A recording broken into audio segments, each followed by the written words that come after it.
Hi everyone, I'm Celeste. Welcome to my BookTube channel, A Reader's Almanac with Celeste. And today I'm thinking about books that you would have at a summer cottage. What are the quintessential summer cottage books? Would you have vintage children's books? Would you have golden age mysteries? What old hardcovers would you have, like maybe from the 20s, 30s, 40s? Would you have newer books? Would you have field guides on nature subjects? It's such a fun topic to think about. And in my life, I've been lucky enough to actually spend summer days at two different summer cottages. When I was little, we used to spend the summers at Lake Ontario, and my grandfather, who was a furniture builder and had a furniture warehouse here in town, he actually built a summer house on Lake Ontario near a place called Summerhaven. And we used to spend our summers there. And I so clearly can see the white painted bookshelves in the living room that looked out at the lakefront.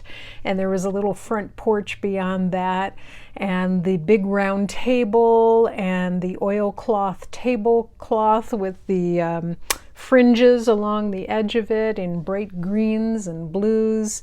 And I remember colored plates, fiesta ware, and Carroll ware, because it was the mid-20th century.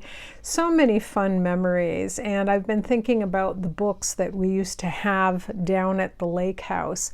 I also spent a lot of summer days at a lake house on Cayuga Lake, and enjoyed bringing books down there to read.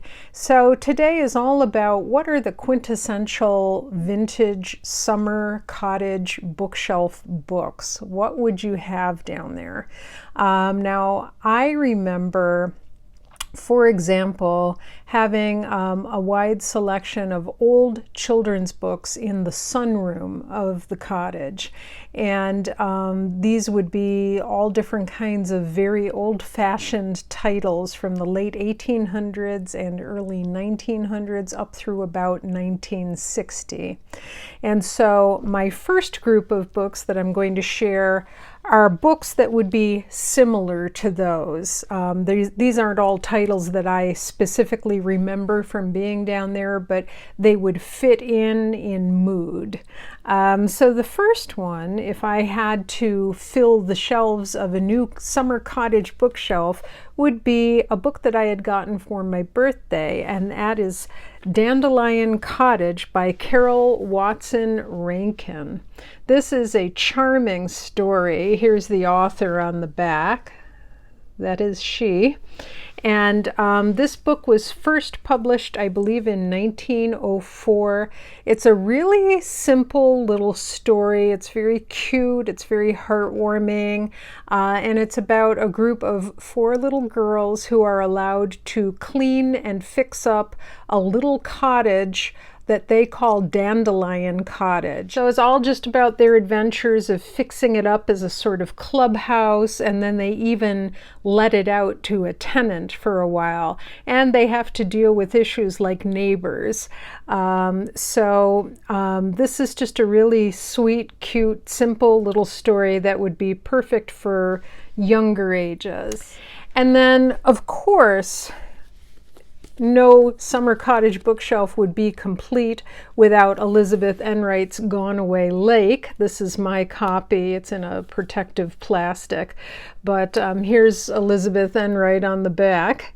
And this is just the adventures of 2 cousins, Julian and Portia, and their summer adventures at a place called Gone Away Lake, and getting to know the neighbors who live around the old lake, the lake that has since dried up quite a bit, but there are still areas which could be quicksand, and getting to know the people who live in the old mansions and cottages that pepper the shoreline around there. Another book that I remember so vividly, actually a whole series of books. You know that I'm a huge fan of Nancy Drew books, but before Nancy Drew, I read quite a few of the Bobsy Twins. And I don't think any American summer cottage would be complete without a few of Bobsy Twins' books on the bookshelf. This one is number 2, The Bobsy Twins' Adventure in the Country. And there are all different collectible versions of these books. Here's the end papers in this one. I love the pastel on the back, and all of the different titles in the series. The Bobsy Twins of Lakeport, The Secret at the Seashore, just so many great adventures. County Fair Mystery. So the Bobsy Twins are just quintessential to summer cottages, at least here in the United States. And then another series that I absolutely loved when I was quite young were the books of Thornton W. Burgess. And this is my original copy of The Adventures of Chatterer the Red Squirrel.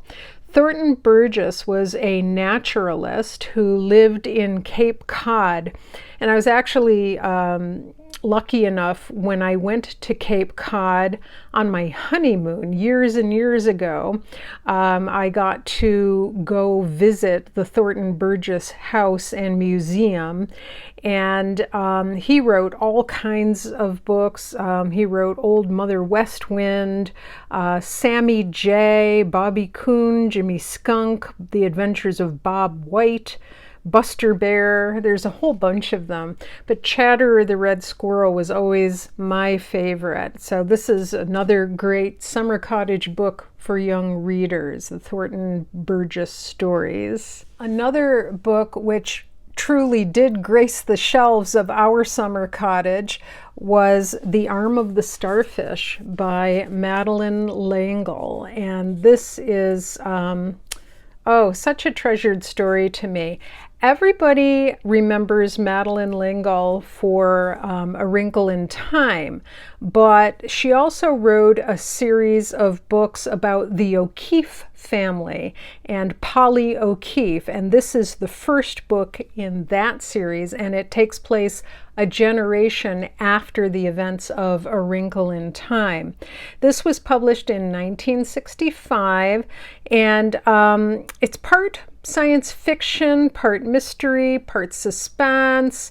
It reminds me a little bit in feel of The Moonspinners by Mary Stewart. I think Madeleine Laing wrote these for a young teen audience, so young adult, and it ties in a few elements of science and science fiction, marine biology specifically, and a power that starfish have, and the evil people who want to control this power and use it for their own purposes. So yeah, this is a really fun story. I don't know if I would say it's quite as good as A Wrinkle in Time, but I think it's a wonderful summer vacation read if you're looking for something a little bit different.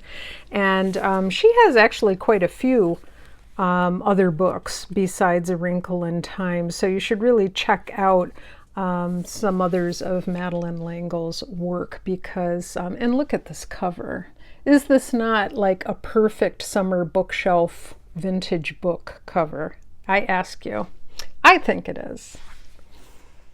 Another book that would be perfect for the summer cottage bookshelf would be The Puffin Book of Magic Verse, chosen by Charles Causley. Charles Causley was an academician and poet and collector of ballads and fairy tales and folklore. And I believe he had ties to Cornwall in England. And so this is a lovely collection that he edited. Look at that picture on the front. I absolutely love it. These are all poems about witches, goblins, ghosts, fairies, little people, and by all different authors, enchantments. And what's better than that for a summer cottage? And I love the illustrations in here as well. I'll just show you one. You know, so there's mermaids and witches and just all kinds of fun things. And, you know, here's one called The Changeling by Shirley Towson. There's ones about Medusa, and there's some about curses and spells and posies and all kinds of things. And magic and summer do go hand in hand. So this is another one I highly recommend. And then speaking of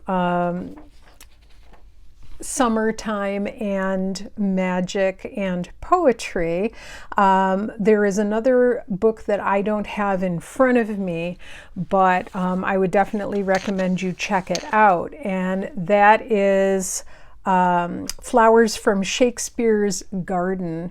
And that is illustrated by the wonderful, wonderful illustrator Walter Crane. I absolutely love Walter Crane's illustrations, and they are so perfect for any time of year, but especially summer. And I'll just read you from my notes down here a little quote from the back of the book.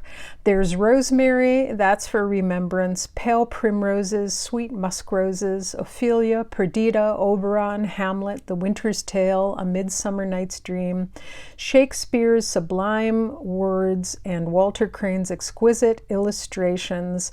Walter Crane, the celebrated 19th century English illustrator, delights us with 40 enchanting illustrations of Shakespeare's best-known quotes on plants and flowers. So the book you would be buying is actually a reproduction of the original 1906 book. Now, if you cannot find a copy of this book, I also recommend going over to Project Gutenberg online, because they have it there with all of Walter Crane's full color illustrations. I've always thought that a really fun summer arts and crafts project would be to go to Project Gutenberg and download some of the Walter Crane images onto a heavy watercolor paper or cardstock, and then frame them so that you could have a series of the Walter Crane Shakespeare's Garden prints for your bedroom. Or for your bathroom or hallway or what have you, over the couch next to the bookcase. What perfect art for a summer cottage than Shakespeare's quotes illustrated by Walter Crane. Another poetry book which would really go well at a summer cottage is a lovely, very large, very heavy hardcover book called Everyone Sang, A Poem for Every Feeling. And it is by William Seighart and illustrated by Emily Sutton. Is this not just the most beautiful, bright book? And these are poems for every feeling. And oh, it's just so lovely. It's going to be hard for me to show you here, but these are the end papers. Doesn't that scream summer? And then I'll just cut away here to show you some of the poems that are in this book and some of the illustrations. And there are poems by many different poets in here. Lewis Carroll, Charles Causley that we just mentioned. Who else? Grace Nichols, Valerie Bloom, John Agard,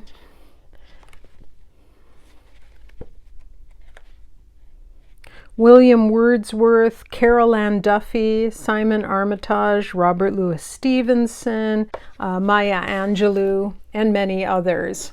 So definitely do check out this marvelous book. This would probably have to go on the coffee table rather than on the bookcase, but what a lovely book if you had a daughter or a grandchild next to you, or if you were sitting on the sun porch and you were looking at a book together, this would be a marvelous one. Or go out under the tree in the shade and have a glass of lemonade while you look through all of these wonderful poems.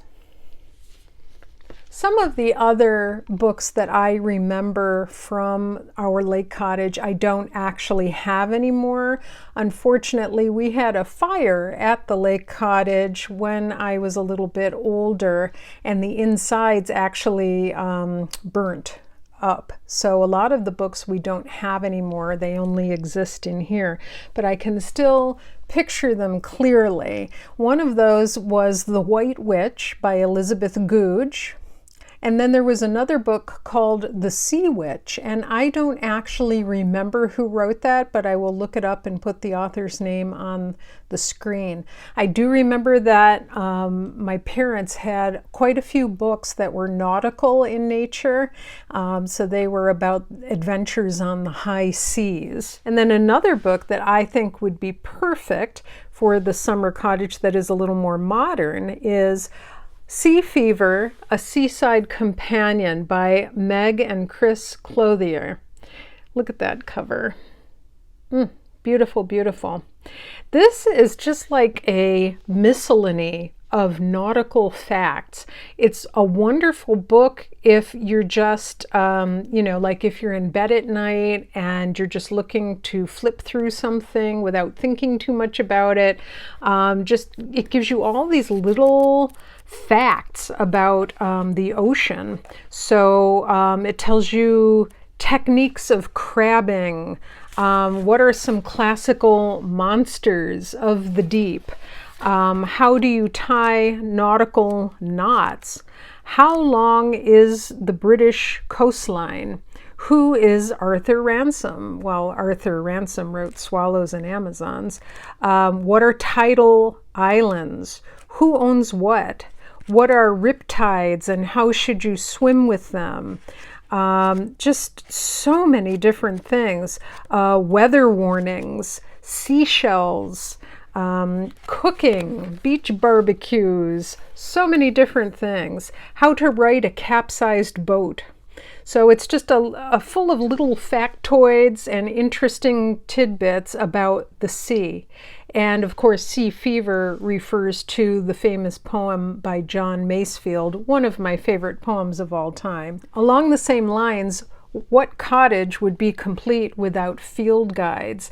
Now, I would love to show you some of the old ladybird guides, but I don't have any of those in front of me at the moment. But I do remember these books from when I was growing up. Things like Pond Life. A lot of these are golden guides from St. Martin's Press. Of course, Stars for stargazing at night. And the thing that is so fun about these golden guides is when you open them up, of course, you get these wonderful old vintage illustrations of the constellations. I absolutely love it. Tells you about the planets and the summer sky. Here's Canis Minor, Gemini, Leo. It takes me right back to sitting in the living room on Friday nights down at our lake cottage at Summer Haven and watching Star Trek. So there's that. And of course, Seashells of North America. Even if you're on a lake, you must have a seashell guide, right?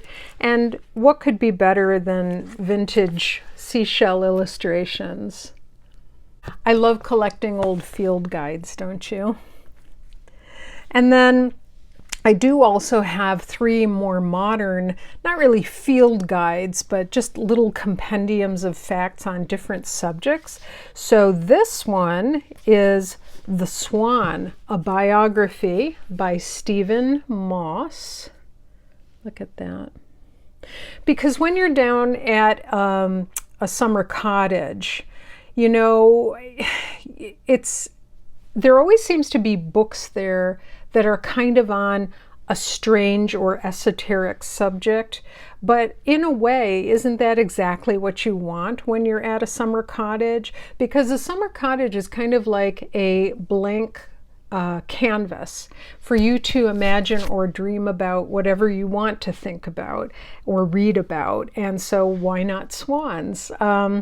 This is a really interesting little book. It goes through each season of the year, and it is what it says. It's a biography of the swan. Stephen Moss has written lots of books. Back in the spring, I shared his book on the robin. He's also written them on the wren, the swallow. I think he has one on birds of Christmas time.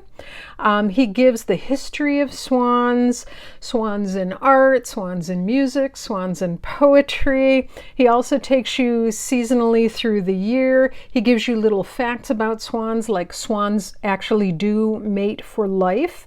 And in fact, if one of the mated pair dies, the other swan will often build a nest near where the partner died.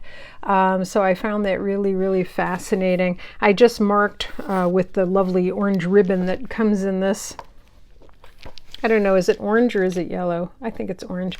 But for example, there's little quotes, there's little poems, and lots of old-fashioned images of swans.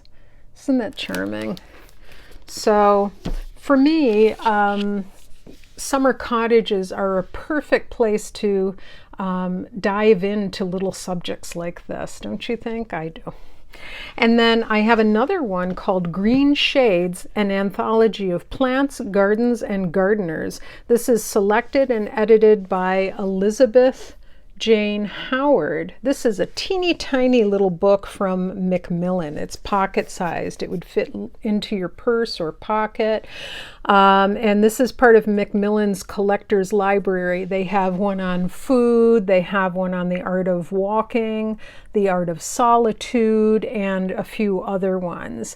And the thing I love about this, so this is like a little compendium of quotes collected by Elizabeth Jane Howard, and she was the author of the Causley Chronicle, that series of books, and many others. What I like about her editing in this is that she doesn't just take the typical route, talking about gardens and gardeners and everything's flowers and butterflies. Often in here, there is a slightly more somber tone or a darker tone, or she just takes a different tack on it. So for example, one of my favorites in here is about rain and boredom. And because there are always rainy days as well, right? And this is actually an extended quote about My Lady Dedlock from Bleak House by Charles Dickens. And I'll just read you the very last paragraph of this because it's quite long, but it's gotten me interested in reading Bleak House for sure. And they called from old time the Ghost's Walk all night. On Sundays, the little church in the park is moldy. The oaken pulpit breaks out into a cold sweat, and there is a general smell and taste as of the ancient Dedlocks in their graves. My Lady Dedlock, who is childless, looking out in the early twilight from her boudoir at a keeper's lodge, and seeing the light of a fire upon the latticed panes, and smoke rising from the chimney, and a child chased by a woman running out into the rain to meet the shining figure of a wrapped-up man coming through the gate, has been quite out of temper. My Lady Dedlock says she has been bored to death. And then the next section is Rain and Delight, and has quotes about that. So it's not the usual take on gardens and gardening.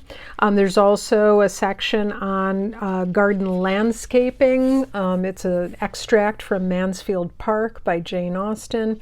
Lots of great little quotes that will introduce you to new authors in this teeny tiny little book. So this would be another one to keep by your bedside or to tuck into your pocket or your purse if you're going out for a picnic. And the last guide I have to share with you is called The Cloud Spotter's Guide, The Science, History, and Culture of Clouds by Gavin Pretter Pinney. Another lovely cover.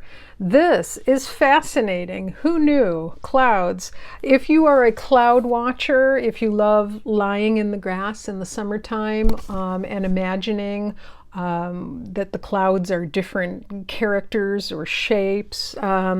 This is a book for you. This gives you clouds in famous paintings. It gives you each type of cloud and how it's formed. It gives you a little test on naming that cloud. So there's a little color section in the middle. It talks about clouds as viewed by the Romans and the Emperor Constantine, so clouds in history, how clouds affected war, how clouds affected flight.